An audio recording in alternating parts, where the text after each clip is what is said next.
Hello, good morning students. Welcome to my channel. Today in this class we are going to read chapter 2, The Cherry Tree of your English Fairy book. So now let's start students. First of all, there is one warm up exercise. Imagine you are a tree. आपको कल्पना करनी है कि आप एक पेड़ हैं. How would you feel when you are nurtured or neglected? आपको कैसा महसूस होगा जब आपका ध्यान रखा जाए या फिर आपसे ध्यान हटा लिया जाए. Share your views in the class. आपको अपने विचार क्लास में शेयर करने हैं. Now let's start the chapter. One day when Rakesh was 6, he walked home from the Masuri bazaar eating cherries. एक दिन राकेश जो 6 साल का था वो मसूरी के बाजार से चेरी खाते हुए घर लौट रहा था.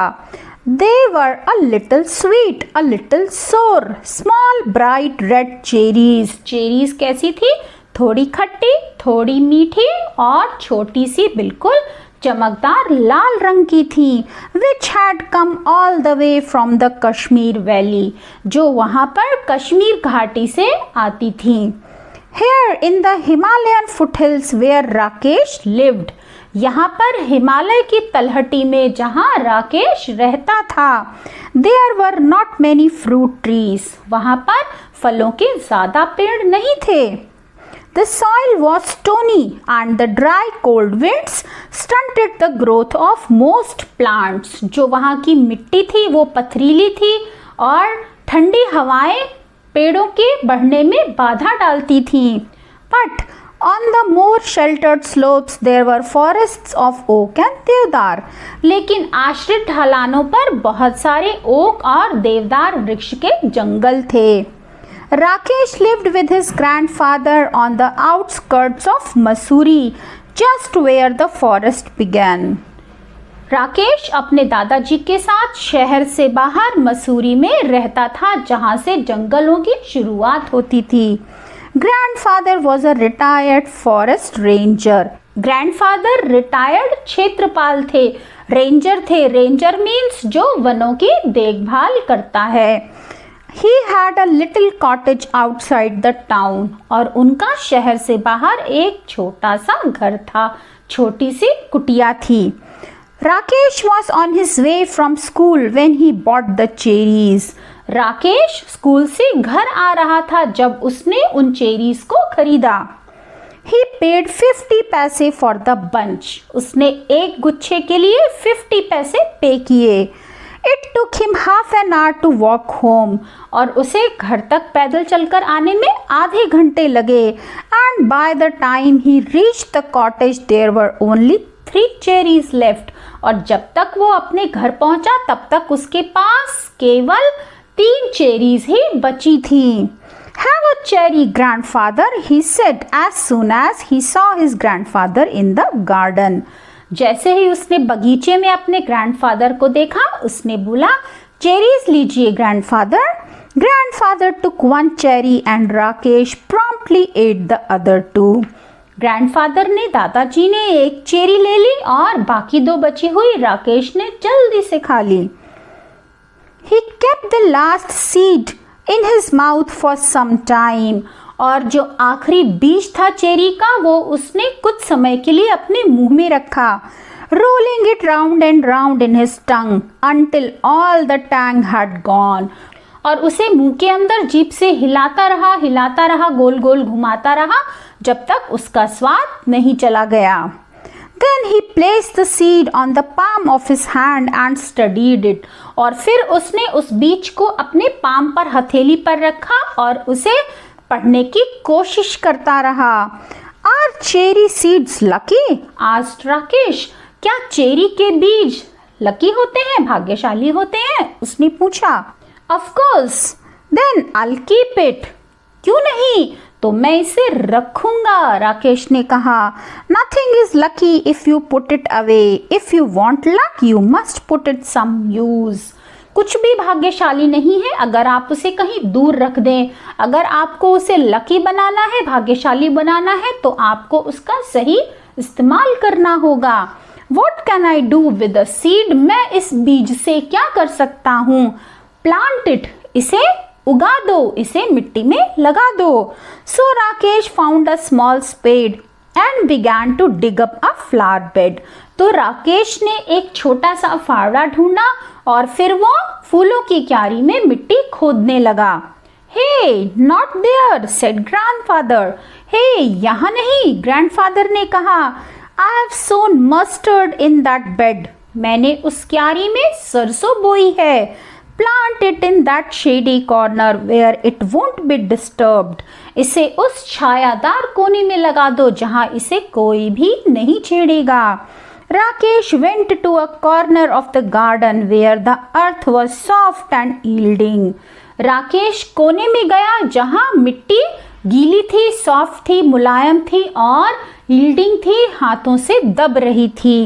He did not have to dig. उसे खोदना नहीं पड़ा। He pressed the seed into the soil with his thumb and it went right in. उसने बीज को अपने थंब की सहायता से मिट्टी में दबा दिया और वो सीधे सही जगह पर चला गया। Then he had his lunch and ran off to play cricket with his friends and forgot all about the cherry seed. और फिर उसने अपना लंच किया और अपने दोस्तों के साथ क्रिकेट खेलने चला गया और वो उस बीज को भूल गया। When it was winter in the hills, पहाड़ियों पर जब सर्दियों का मौसम था, a cold wind blew down from the snows and went woo woo woo in the deodar trees and the garden was dry and bare.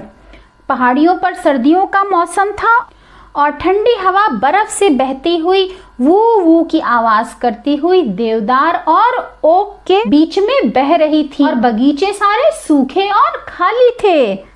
In the evening, grandfather and Rakesh sat over a charcoal fire. शाम के समय grandfather और राकेश लकड़ी के कोयले की आग जलाकर बैठते थे। And grandfather told Rakesh stories और ग्रैंडफादर राकेश को कहानियां सुनाते थे। Stories about people who turned into animals and ghosts. और कहानियां कैसी होती थी? उन लोगों की जो एनिमल्स जानवर और भूत बन जाते थे। Who lived in trees and beans that jumped and stones that wept. जो पेड़ों पर रहते थे और बीन्स फलियां जो कूदती थी और पत्थर जो रोते थे। एंड इन टर्न और बदले में Rakesh would read to him from the newspaper. Rakesh दादाजी के लिए अखबार पढ़ता था। Grandfather's eyesight being rather weak, क्योंकि ग्रैंडफादर की आंखों की रोशनी कमजोर हो चुकी थी। Rakesh found the newspaper very dull. Rakesh को न्यूज़पेपर पढ़ना बहुत ही डल मतलब नॉट इंटरेस्टेड, उसे बिल्कुल ही बेकार लगता था, उसे इसमें कोई रुचि नहीं थी। स्पेशली आफ्टर द स्टोरीज, और खास तौर से मजेदार कहानियां सुनने के बाद तो उसे अखबार पढ़ना और भी बेरुचिकर लगता था। But grandfather wanted all the news, लेकिन दादाजी को सभी समाचार चाहिए थे। They knew it was spring when that wild duck flew north again to Siberia. वो जानते थे कि बसंत के मौसम में जो जंगली बत्तख हैं वो उत्तरी दिशा से होते हुए साइबेरिया की ओर जाते हैं। Early in the morning when he got up to chop wood and light a fire. अगले दिन सुबह जल्दी ही जब वो उठा लकड़ी काटने के लिए और आग जलाने के लिए, Rakesh saw the V-shaped formation streaming northwards and heard the call of the birds clearly through the thin mountain air. Rakesh ने V शेप में उड़ते हुए चिड़ियों को देखा। आपने देखा होगा चिड़ियों का झुंड जब उड़कर आता है तो वो हमेशा आसमान में एक वी का आकार बनाता है, तो वी के आकार में चिड़िया उड़ती हुई जा रही थी। राकेश ने देखा सुबह सुबह, और उन चिड़ियों की आवाज पहाड़ों के बीच में चलने वाली हवाओं के बीच में साफ सुनाई दे रही थी। One morning in the garden he bent to pick up what he thought was a small twig.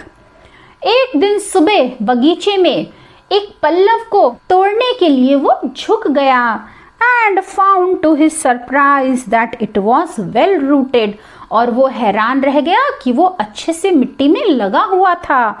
He stared at it for a moment, और वो उसे कुछ क्षणों तक देखता रहा। Then ran to fetch grandfather, और फिर ग्रैंडफादर को बुलाने के लिए दौड़ गया। Calling, grandfather, come and look, the cherry tree has come up.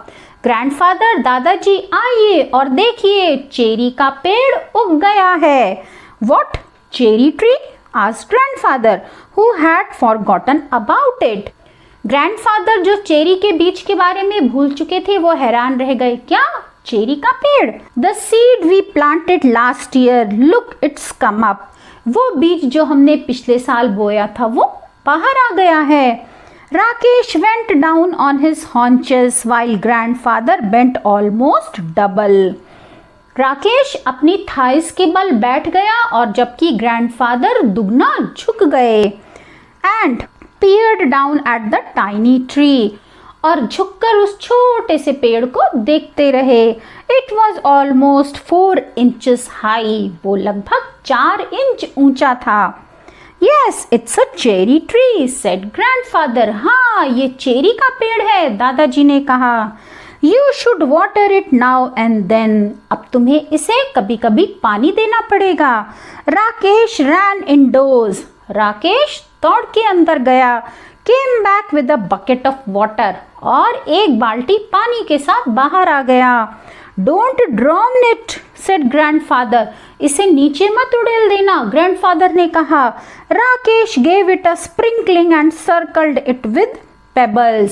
Rakesh ने स्प्रिंकल किया, छिड़का थोड़ा पानी और फिर उसके आसपास कंकड़ लगा दिए। What are the pebbles for? asked grandfather. दादाजी ने पूछा, ये कंकड़ किस लिए? For privacy, said Rakesh. इसकी सुरक्षा के लिए, राकेश ने बताया। He looked at the tree every morning, but it did not seem to be growing very fast. और राकेश उस पेड़ को हर सुबह देखता था, लेकिन वो तेजी से बढ़ता हुआ नहीं दिखता था। So he stopped looking at it. तो उसने पेड़ को देखना छोड़ दिया। Except quickly out of the corner of his eye. केवल वो जल्दी से अपनी आंखों के एक कोने से देख लिया करता था। After a week or two, when he allowed himself to look at it properly, 1 या 2 हफ्तों के बाद जब उसने पेड़ को प्रॉपरली अच्छे तरीके से देखा, he found that it had grown at least an inch. उसने पाया कि वो लगभग 1 इंच बढ़ चुका था। That year the monsoon rains came early. और उस वर्ष मॉनसून जल्दी आ गया था, बारिश का मौसम जल्दी आ गया था। And Rakesh plodded to and from school in raincoat and gumboots. और राकेश पैरों को घसीट कर रेनकोट पहने हुए और अपने गमबूट्स को पहने हुए स्कूल जाता और आता था।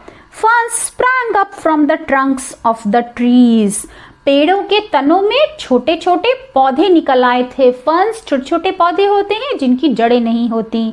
Strange looking lilies came up in the long grass. लंबी लंबी घासों में अजीब से दिखने वाली लिलीज निकल आई थी। And even when it wasn't raining, और यद्यपि जब बारिश नहीं हो रही होती थी, the trees dripped. पेड़ों से बूंदें टपकती रहती थी। And mist came curling up the valley. और सारी घाटी में धुंध छाई रहती थी। The cherry tree grew quickly in this season. और चेरी के पेड़ इस मौसम में जल्दी बढ़ते हैं। It was about 2 feet high when a goat entered the garden. वो पेड़ लगभग 2 फीट ऊंचा था जब एक बकरी बगीचे में आ गई। And ate all the leaves. और सारी पत्तियां खा गई। Only the main stem and 2 thin branches remained. केवल एक मुख्य तना और उसकी 2 टहनियां ही बची थीं। Never mind, said grandfather. बुरा मत मानो, ग्रैंडफादर ने कहा। Seeing that Rakesh was upset, Rakesh को देखते हुए जो बहुत दुखी था। It will grow again. ये दोबारा से बढ़ जाएगा। Cherry trees are tough. Cherry के पेड़ मजबूत होते हैं। Towards the end of the rainy season. Rainy season बरसात की मौसम के अंत तक New leaves appeared on the tree. पेड़ों पर नई पत्तियां आ गई थीं। Then a woman cutting grass cut the cherry tree in two. और फिर घास काटने वाली एक औरत ने उस पेड़ को 2 हिस्सों में काट दिया। When grandfather saw what had happened, he went after the woman and scolded her. जब ग्रैंडफादर ने देखा कि ये क्या हो गया तो वो उस औरत के पीछे गए और उसे बुरा भला कहा। But the damage could not be repaired. लेकिन जो नुकसान हो चुका था उसे पूरा नहीं किया जा सकता था। Maybe it will die now, said Rakesh. शायद अब ये मुरझा जाए, राकेश ने कहा। Maybe, said grandfather. शायद, दादाजी ने कहा। But the cherry tree had no intention of dying. लेकिन चेरी के पेड़ की मुरझाने की कोई इच्छा नहीं थी।